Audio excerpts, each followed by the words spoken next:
হয় কি হয়, কখনো মজার কখনো বা ভয়। পশু পাখি রাজা রানী ভূত পেত্নী চোখের সামনে সব হাঁটবে চলবে, কথা বলবে, ঠাকুমা ঝুলি খুলবে, মজার গল্প বলবে, ঠাকুমা ঝুলি খুলবে, মজার গল্প বলবে, ঠাকুমা ঝুলি খুলবে।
সবাই এসে গেছো?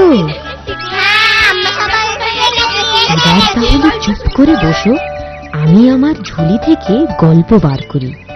শোনো, এক রাজার 7 রানী ছিল। দুঃখের বিষয়, সেই 7 রানীর কোনো সন্তান ছিল না। এজন্য রাজা ও 7 রানীর মনে ভারী কষ্ট ছিল। একদিন সকালে রাজসভায় এক সাধু এলেন। মহারাজের জয় হোক। প্রণাম মহর্ষি। মহারাজ, আপনাকে বড়ই বিমর্ষ দেখাচ্ছে। হে মহর্ষি, আমি বড়ই দুশ্চিন্তায় জীবন কাটাচ্ছি। আমি নিঃসন্তান। বংশরক্ষা না হলে আমার অবর্তমানে এই রাজ্যভার বহন করবে কে? দয়া করে আপনি একটা উপায় বলে দিন। নিশ্চিন্ত থাকুন মহারাজ, আপনার বংশরক্ষা হবেই। আমি 7টি অমৃত ফল দিচ্ছি। আপনার 7 রানী এই ফল আহার করলে যে কোনো এক রানী সন্তান লাভ করবে, আর সেই হবে এই রাজ্যের ভবিষ্যৎ উত্তরাধিকারী।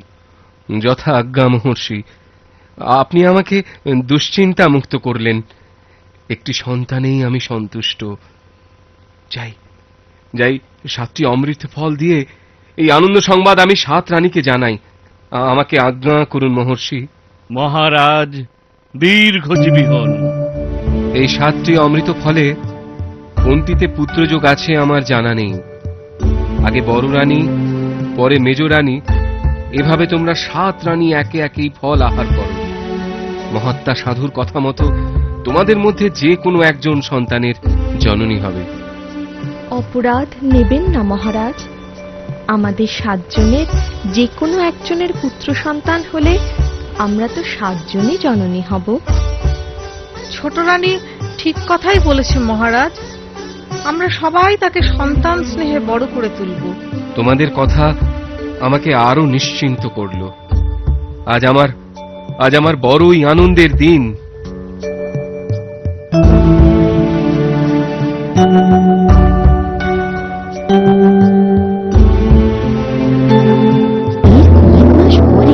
রাজা জানতে পারলেন তার ছোট রানী সন্তান সম্ভবা, মা হবেন।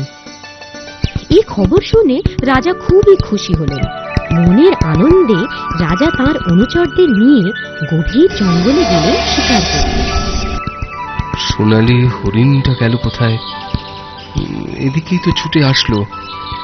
আরে, এই গভীর জঙ্গলে এক পরমা সুন্দরী কোথা থেকে এলো? এখানে একা বসে কি বা করছে? তুমি কে সুন্দরী? কোথায় থাকো? এই গভীর জঙ্গলে একা কি করছো? আমি এক আশ্রম কন্যা, এই বনেই আমার বাস। তোমার পিতৃ পরিচয়? আমি এক তপস্বীর কন্যা। পিতামাতার স্বর্গবাস হবার পর আমি একাই থাকি এখানে। আমি কাঞ্চনগড়ের রাজা। তোমার তোমার রূপে আমি মুগ্ধ হয়েছি। যদি যদি তোমার অমত না থাকে, আমি তোমায় রানী করে রাখতে চাই। তুমি কি রাজি সুন্দরী? মহামান্য রাজার অনুগ্রহে অমত করব, তা কি হয় মহারাজ? আমি রাজি, তবে আমার একটা শর্ত আছে। কি কি শর্ত শুনি? শুনেছি রাজা মহারাজাদের অনেক রানী থাকে। আপনার যদি একাধিক রানী পূর্বেই থেকে থাকে, আমাকে ভুলে যান মহারাজ। আর যদি নিতান্তই আমাকে রানী হিসেবে পেতে চান, বাকি রানীদের ত্যাগ করতে হবে। না না না, এ তো বড় কঠিন শর্ত। আমার শর্ত আমি বললাম, ওই 10 জনের একজন হয়ে আমি থাকতে চাই না। এখন আপনিই সিদ্ধান্ত নিন, কি করবেন। ঠিক আছে, তাই হবে। তোমার জন্য 7 রানীকে আমি ত্যাগ করে নির্বাসনে পাঠাবো। চলো চলো সুন্দরী, তোমায় রাজগৃহে নিয়ে যাই।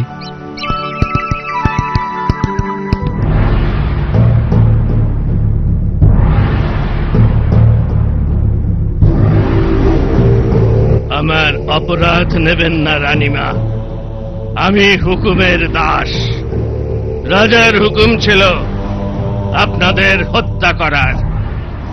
আপনারা এখন থেকে এই গুহায় অজ্ঞাত বাস করুন, কেউ যেন না দেখে।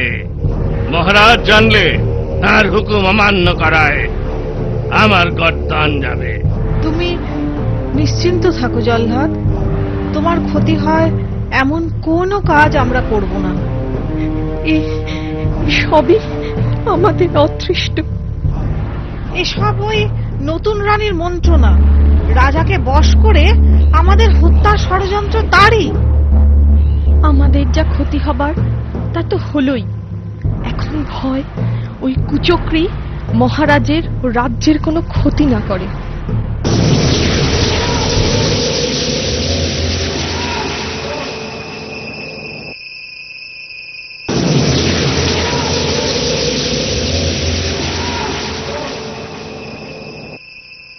গভীর ঘুমে রাজা, গভীর ঘুমে প্রজা। ঘুমাও এখন রাজপ্রহরী, কাউকে পাবে সাজা।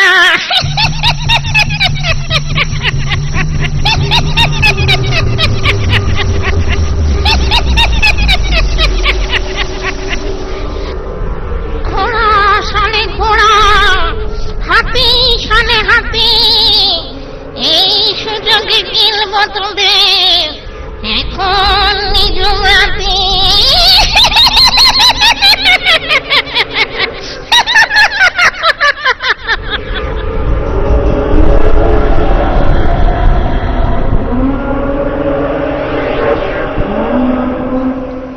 রাজার কুমার জন্ম নিলি 7 রানী তোর মা, কবে যে তুই বড় হবি আগে শরণা।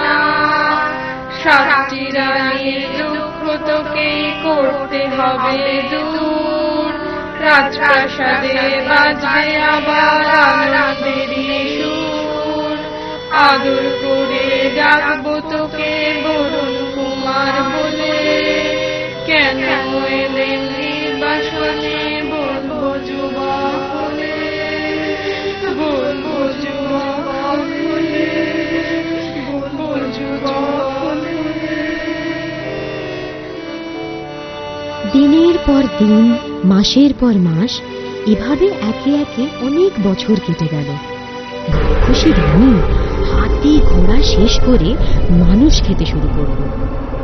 হাতি ঘোড়া একে একে সব হলো ধ্বংস, এইবারে খাবো আমি মানুষেরই মাংস। খাও খাও মানুষের গন্ধ পাও,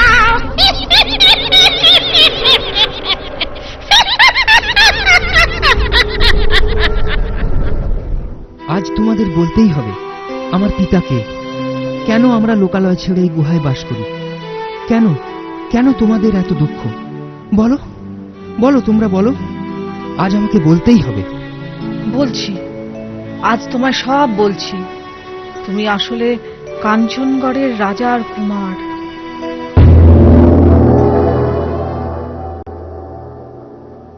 মহারাজ, আপনার রাজ্যে যা ক্ষয়ক্ষতি হবার হয়েছে, এবার আমি রাত পাহারার ভার নিলাম। আর কোনো ক্ষয়ক্ষতি আমি হতে দেব না। আপনার কাছে আমার অঙ্গীকার রইল। কতজনই তো এ কথা বলল, রাত ফুরোতে সেসব প্রহরীর চিহ্নই খুঁজে পেলাম না। যেদিন থেকে 7 রানীকে আমার দোষে হারিয়েছি, সেদিন থেকে এ রাজ্যে শনি লেগেছে। আমার আর কারোর ওপর ভরসা হয় না। আমার উপর ভরসা রাখতে পারেন মহারাজ। ঠিক আছে, তাই হোক। আজ থেকে তুমি এই রাজ্যের প্রধান প্রহরী নিযুক্ত হলে। যথা আজ্ঞা মহারাজ। ওরে বাবা রে, লক্ষণ তো ভালো নয়। না, আজ আর বেরিয়ে কাজ নেই বাবা। অন্য উপায় বার করতে হবে।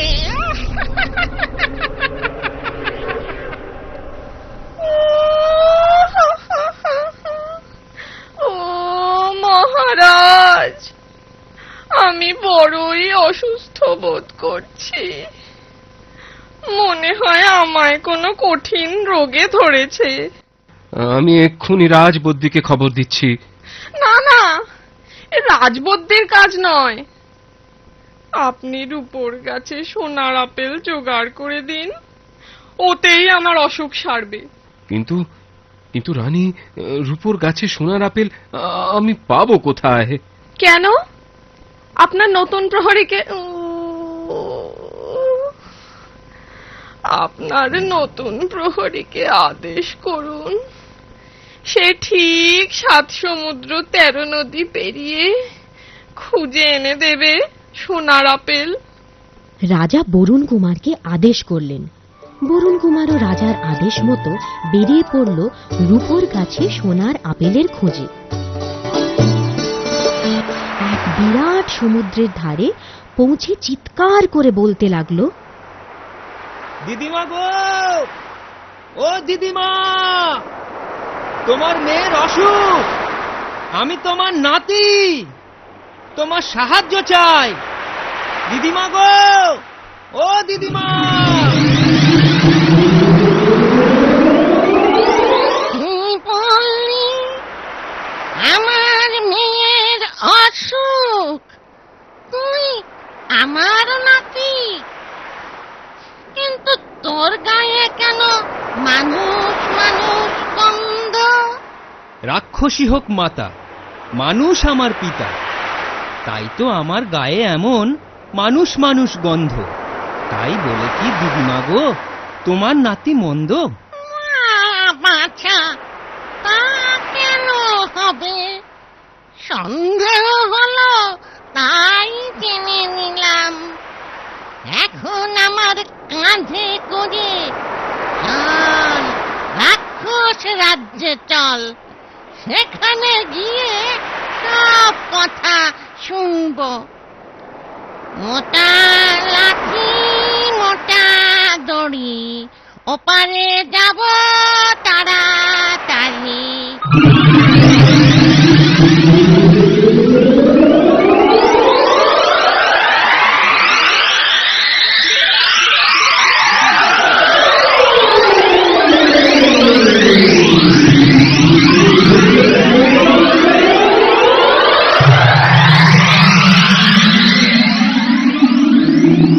বাহ দিদিমা, তোমার এই লাঠি দড়ি তো বেশ কাজে। বললেই কেমন কথা শোনে, যেখানে বলবে সেখানেই নিয়ে যাবে। এমন অনেক মজার জিনিস আছে রাক্ষস রাজে। তুই যখন আমার নাতি, তোকে সব শিখিয়ে পড়িয়ে দেব এখন। কি সুন্দর তোমাদের রাজ্য গো দিদিমা।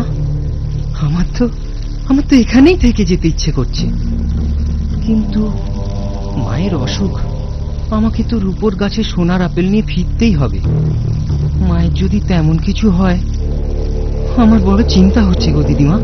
দূর বোকা, তোর মায়ের আবার প্রাণের ভয়। অসুখ করেছে, সেরে যাবে।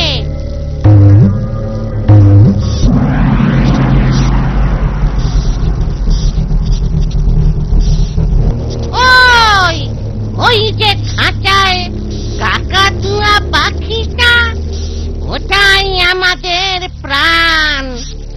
পাখিটাকে মেরে ফেললে তবেই তোর মা, আমরা সবাই মরে যাব। তাই নাকি দিদিমা? তাহলে মায়ের প্রাণের ভয় নেই বলো? একবার এসেছি যখন, কটা দিন থেকেই যাই। এই ভালো, মোটা দড়ি মোটা লাঠি তো আছেই। যখন বলবি তোকে আমি পৌঁছে দেব। কিন্তু এসব কথা কখনো কাউকে বলবি না। তুই আমার নাতি, তাই তোকে বললুম। আমি যাই, রূপোর গাছ থেকে সোনার আপেল নিয়ে আসি। যাবার আগে তোকে দিতে হবে তো।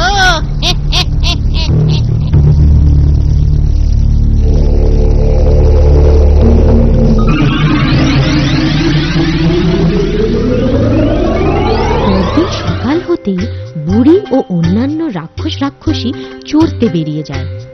বরুণ কুমার সেই সুযোগে কাকাতুয়া পাখি, মোটা লাঠি, মোটা দড়ি আর সোনার আপেল নিয়ে রওনা হয় কাঞ্চনগড়ের প্রাসাদে। মোটা লাঠি, মোটা দড়ি, ফিরবো প্রাসাদে তাড়াতাড়ি।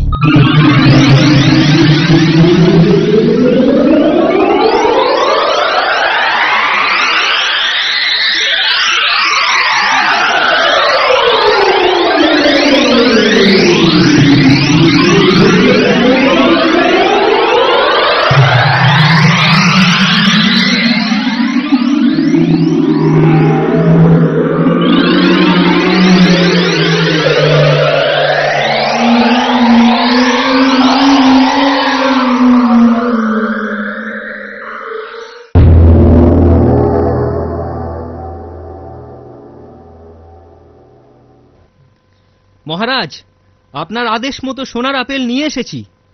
কিন্তু আমি হয়তো একটু দেরি করে ফেলেছি। রানীমাকে তো বেশ সুস্থই মনে হচ্ছে। তুমি তুমি তুমি কোথায় পেলে এই সোনার আপেল? কেন, রাক্ষস রাজ্যে। সেখান থেকে তুমি ফিরলে কেমন করে? আমার নতুন প্রহরী যেমন বীর তেমনি সাহসী। মহারাজ, রানীমার জন্য আরো একটি উপহার আমি এনেছি। দেখলে রানীমা নিশ্চয়ই খুব খুশি হবে। এ কি? এই পাখি তোমার হাতে এলো কি করে? আমায় দিয়ে দাও, আমায় দিয়ে দাও বলছি। শয়তান! শয়তান আমি? মহারাজ, কে এই রাজ্যের এতদিন ক্ষতি করে এসেছে? হাতি, ঘোড়া, মানুষ, সবার প্রাণ কার হাতে গেছে? এখনই প্রকাশ হবে। মহারাজ, এই দুষ্টের কথায় কর্ণপাত করবেন না। ওকে আদেশ করুন পাখিটা আমায় দিয়ে দিতে। এসব কি হচ্ছে? কি হচ্ছে সব? আমি তো কিছুই বুঝতে পারছি না। রানী, রানী, তুমি বা এত ক্ষিপ্ত হচ্ছ কেন? শান্ত হও, শান্ত হও। কি কি এমন আছে ওই পাখিতে?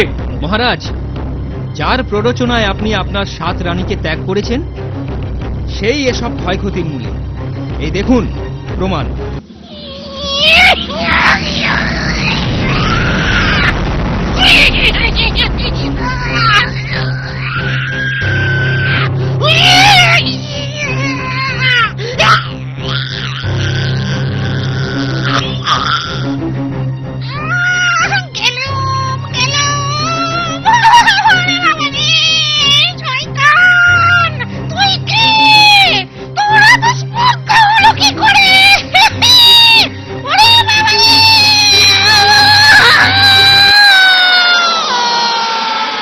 মহারাজের সন্তান, 7 রানীর এক ছেলে বরুণ কুমার, এ রাজ্যের রাজকুমার।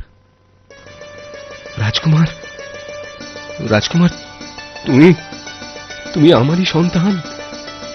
তাহলে তাহলে 7 রানী এখনো? হ্যাঁ মহারাজ, 7 রানী এখনো জীবিত। আমি তাদের ফিরিয়ে এনেছি। আপনার লজ্জিত হবার যথেষ্ট কারণ থাকলেও আপনি আর বৃথা সংকোচ করবেন না। এসবই বিধির লিখন, ভাগ্যের পরিহাস। এখন থেকে এ রাজ্যের দুর্দিন শেষ। এই পরম আনন্দের মুহূর্তে আমি ঘোষণা করছি, আজ থেকে বরুণ কুমার এই রাজ্যের রাজা, এই রাজ সিংহাসনের একমাত্র অধিকারী। মন্ত্রী, আর দেরি নয়, কুমারের রাজ অভিষেক উপলক্ষে উৎসবের আয়োজন করো। বরুণ কুমার রাজা হলেন। নতুন রাজা ও আগের 7 রানীকে ফিরে পেয়ে প্রজারা খুশি হলো। রাজ্যে আনন্দের জোয়ার বইতে লাগলো। আমার কথাটি ফুরলো, লুটে গাছটি মুড়লো।